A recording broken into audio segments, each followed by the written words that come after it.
जय माँ काली मित्रों, आपका मेरी चैनल माँ काली माँ दुर्गा शक्ति संवाद में स्वागत है। मित्रों, अगर आप मेरे चैनल पर नए हैं तो आप मेरे चैनल को सब्सक्राइब कीजिए, लाइक कीजिए, शेयर कीजिए। साथ ही नोटिफिकेशन बेल को भी प्रेस कीजिए, जिससे मेरी आने वाली वीडियोस का नोटिफिकेशन आपको तुरंत मिल जाए। मित्रों, आज का जो विषय है वो विषय रिक्वेस्टेड वीडियो है। और कुछ बच्चे ऐसे हैं जो ये कहते हैं कि आप हमें अष्टमी के व्रत पर आप हमें वीडियो बना के दीजिए कि क्या विधि विधान होता है और किस प्रकार से व्रत किया जाता है, किस प्रकार का भोग हमें देना होता है। मतलब जो जो भी प्रक्रिया है वो हमें पता नहीं है, तो कृपया आप हमें बताएं। तो मित्रों, ये वही वीडियो है जिन बच्चों ने रिक्वेस्ट की है उनके लिए। देखिए, माँ दुर्गा जो हैं बहुत ही सौम्य हैं, सौम्यता की देवी हैं, और इनकी आराधना से आपको सुख समृद्धि की प्राप्ति होती है। माँ भगवती आपको शक्ति भी प्रदान करती है, धन धान्य की वृद्धि भी आपको देती हैं, अच्छा स्वास्थ्य भी वो आपको प्रदान करती हैं। और जो व्यक्ति माँ दुर्गा की पूजा करते हैं उनमें एक अलग ही आभाव होता है, एक अलग प्रभाव होता है। कहते हैं एक दिव्यता उनके चेहरे पर आ जाती है, क्योंकि शक्ति उपासना का यही प्रभाव होता है कि जो व्यक्ति शक्ति उपासना करते हैं वो अलग ही दिखाई देते हैं। क्योंकि जैसा शक्तियों का रूप रंग होता है, आपका भी रूप रंग वैसा ही होने लगता है। मैंने ऐसे ऐसे शक्ति उपासक देखे हैं जिनके चेहरे का जो ओज होता है वो एक अलग ही ओज होता है। अगर वो अपने माथे पर अगर छोटा सा भी तिलक लगाते हैं तो उनका पूरा चेहरा लाल हो जाता है। तो ये शक्ति उपासना की विशेषता होती है। तो इसी प्रकार से शक्ति उपासना के लिए जो सामान्य व्यक्ति होते हैं, गृहस्थी व्यक्ति होते हैं, उनके लिए अष्टमी का व्रत बहुत ही फलदायी होता है और माँ दुर्गा को प्रसन्न करने का सबसे आसान तरीका भी हम मानते हैं। जो लोग माँ की कृपा चाहते हैं, माँ की भक्ति चाहते हैं, माँ से मोक्ष की प्राप्ति चाहते हैं, उनको दुर्गा अष्टमी का व्रत अवश्य करना चाहिए।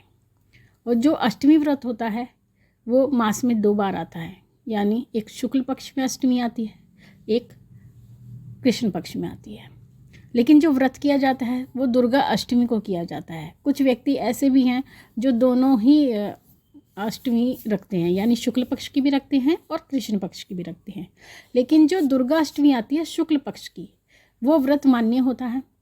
साथ ही क्योंकि शुक्ल पक्ष की अष्टमी, जैसा कि आप सभी जानते हैं, नवरात्र में भी जो आते हैं वो शुक्ल पक्ष में ही आते हैं। तो इसी प्रकार से अष्टमी भी शुक्ल पक्ष में ही आती है और दुर्गा अष्टमी उसको कहा जाता है, और जो कृष्ण पक्ष की होती है उसको काला अष्टमी कहा जाता है। तो इसलिए हमें जो व्रत करना है वो दुर्गा अष्टमी में करना है, जो कि मास में 1 बार आता है। तो उस दिन आपको सबसे पहले सुबह उठकर नहा धो लेना है, और आपको कोशिश ये करनी है कि दुर्गा अष्टमी का जब आप व्रत कर रहे हैं तो आपको लाल कपड़े धारण करने चाहिए, यानी लाल वस्त्र आप धारण करें। आपके पास जो भी लाल वस्त्र है, सूट हो सकता है, साड़ी हो सकती है।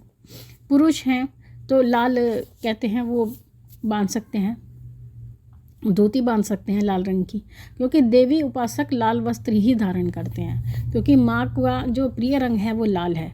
तो इसलिए आपको लाल वस्त्र उस दिन धारण करने चाहिए यथासंभव, और अगर नहीं है तो आप चुनरी भी लाल ओढ़ सकती हैं।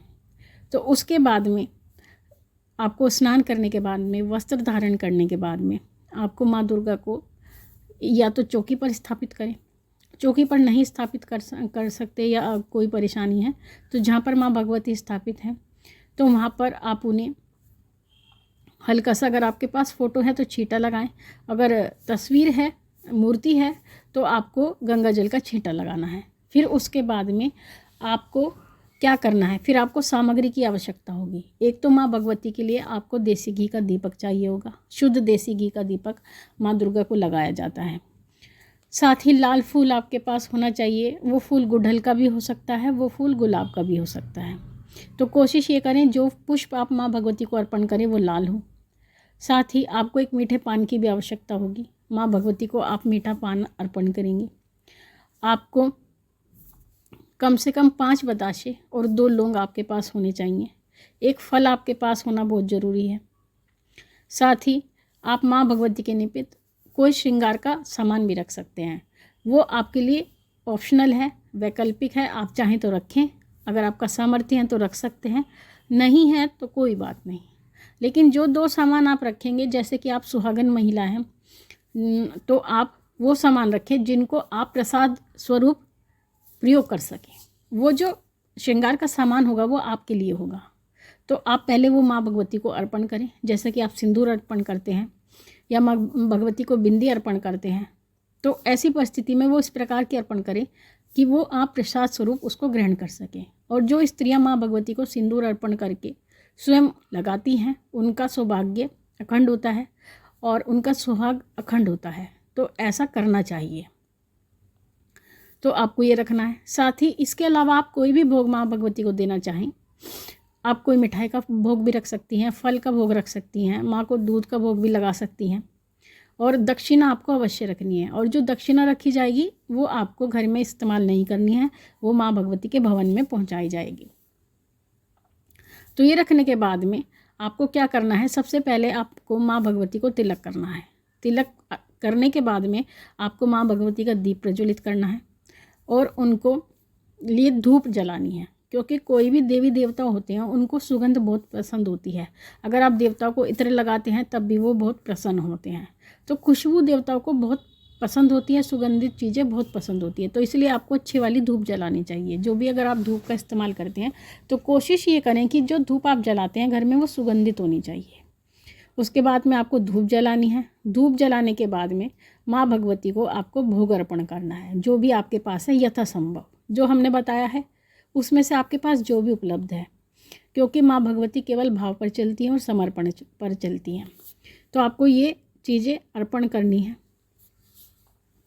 उसके बाद में आपको क्या करना है, उसके बाद में आपको माँ के सामने संकल्प करना है। संकल्प करना है दुर्गा अष्टमी के व्रत का, कि मेरा नाम ये है। और अगर आप अविवाहित हैं तो पिता का नाम बोले, और विवाहित हैं तो अपने पति का नाम बोले। फिर उसके बाद में आपको अपना गोत्र बोलना है। गोत्र बोलने के बाद में आपको अपना स्थान बोलना है, जिस घर में आप रहती हैं आपको उसका एड्रेस बोलना है संकल्प में। उसके बाद में आप अपने शहर का नाम, फिर उसके बाद में अपने प्रदेश का नाम, और उसके बाद में भारत देश में आप रहती हैं। तो इस प्रकार से बोल करके कि मैं ये संकल्प करती हूँ अष्टमी के व्रत का, तो माँ भगवती आप मेरे संकल्प की रक्षा करना और मेरे व्रत को आप निर्विघ्न पूर्ण कराना। तो ऐसा करने के बाद में आपको ये संकल्प लेना है। और संकल्प लेने के बाद में, संकल्प लेते समय आपको अंजनी में अपने जल रखना है और चावल रखने हैं। अगर पुष्प आपके पास है तो पुष्प रखना है, तो वो आपको भूमि पर छोड़ देना है या किसी बर्तन पर छोड़ देना है। तो ये संकल्प आपका हो जाता है व्रत का। उसके बाद में आपको ये सब करने के बाद में अब आप माँ को प्रसन्न करने के लिए उनको या तो दुर्गा चालीसा सुना सकती हैं। अगर आप दुर्गा सप्तशती का पाठ करती हैं तो दुर्गा सप्तशती का पाठ कर सकती हैं। अगर आप माँ भगवती का जाप करती हैं तो आप जाप कर सकती हैं। यानी दुर्गा अष्टमी में कोई विशेष पूजा नहीं की जाती। उसमें आप जो माँ भगवती को सुना सकती हैं यथा सामर्थ्य, वो स्तोत्र सुना सकती हैं, मंत्र जाप कर सकती हैं, और कुछ नहीं कर सकती। जो व्यक्ति शिक्षित नहीं होती, स्त्रियां शिक्षित नहीं होती, तो वो जय माता दी का भी जाप कर सकती हैं, या फिर निर्वाण मंत्र का जाप आप कर सकती हैं 2 माला, अगर आपके गुरु नहीं हैं। और गुरु हैं तो आप जितनी संख्या में चाहें जाप कर सकती हैं। तो इस प्रकार से आपको माँ भगवती को ये सब कुछ सुनाने के बाद में उनकी आरती करनी है, जो कि विशेष चीज़ है सबसे बड़ी। फिर उसके बाद में आपको माँ भगवती की आरती करनी है। जय अम्बे गौरी, जो माँ दुर्गा की आरती है वही आपको करनी है। और उसके बाद में आरती करने के बाद में आरती आपको ये कोशिश करनी है कि आरती आप कपूर से करें। कपूर से आरती करने से घर में सकारात्मकता आती है और घर की नकारात्मक ऊर्जा ख़त्म होती है। तो इसलिए कपूर की आरती ज़रूर करनी चाहिए घर में। तो आप कपूर की आरती करें, और आरती करने के बाद में वो आरती पूरे घर में आपको घुमानी है। कोई भी व्यक्ति आपके घर के परिवार का सदस्य घुमा दे, लेकिन आपको आसन नहीं छोड़ना है। आसन आपको जब छोड़ना है जब आप माँ भगवती से प्रार्थना कर ले।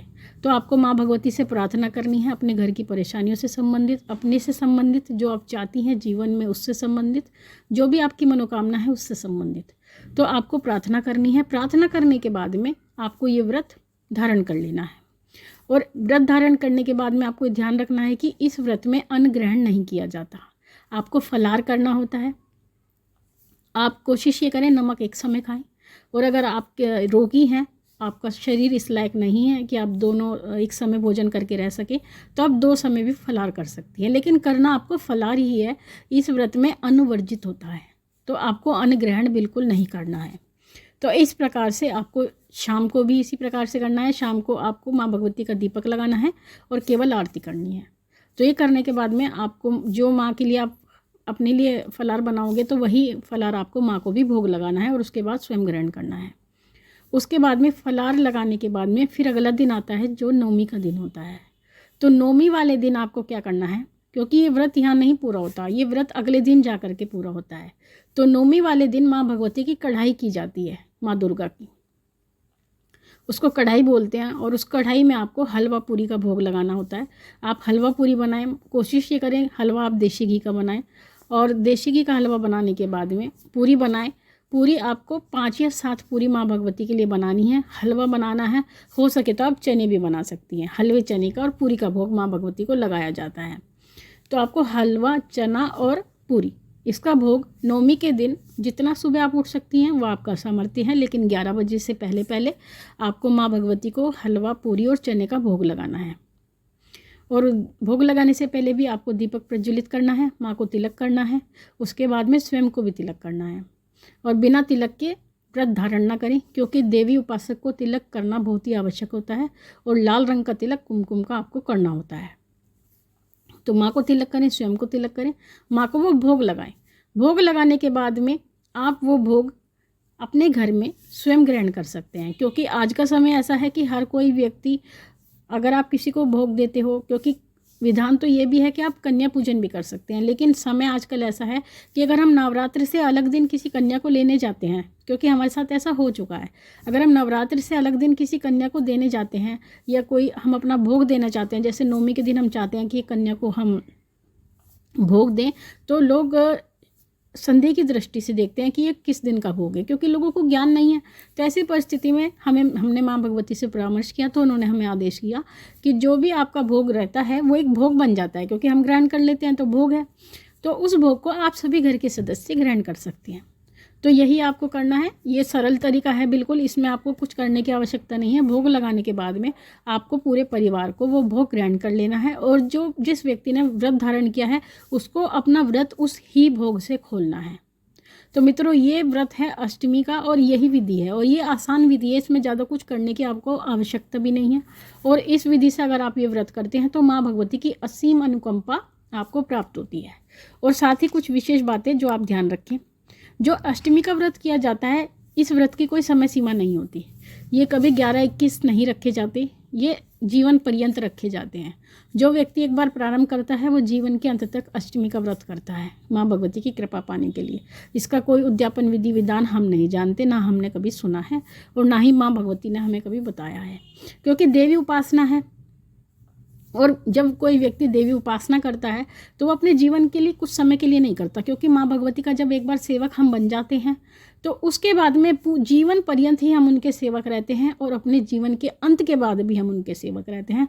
तो इसलिए इस व्रत की कोई समय सीमा नहीं है। जो भी व्यक्ति इसको प्रारंभ करे, यही प्रण के साथ प्रारंभ करे कि इस व्रत को मैं जीवन पर्यंत करूँगा। और ये व्रत बहुत ही फलदायी है, और मास में केवल एक ही बार आता है, तो इसको पूरा जीवन पर्यंत करने में भी कोई परेशानी नहीं होती है। तो मित्रों, इस प्रकार से अगर आप व्रत करते हैं तो माँ रानी आपको आशीष प्रदान करती है, आपको दीर्घायु बनाती है, और मृत्यु के पश्चात भी वो आपको अपने चरणों में स्थान देती है। तो मित्रों, ये थी जानकारी। आशा करती हूँ आपको पूरी बात समझ में आई होगी। माँ भगवती से यही प्रार्थना करती हूँ कि वो आपके भंडारे भरती रहे, आपकी सभी मनोकामनाओं को वो पूर्ण करती रहे। आपसे फिर मिलूंगी अपनी अगली वीडियो में। तब तक के लिए जय महाकाली, जय महाकाल।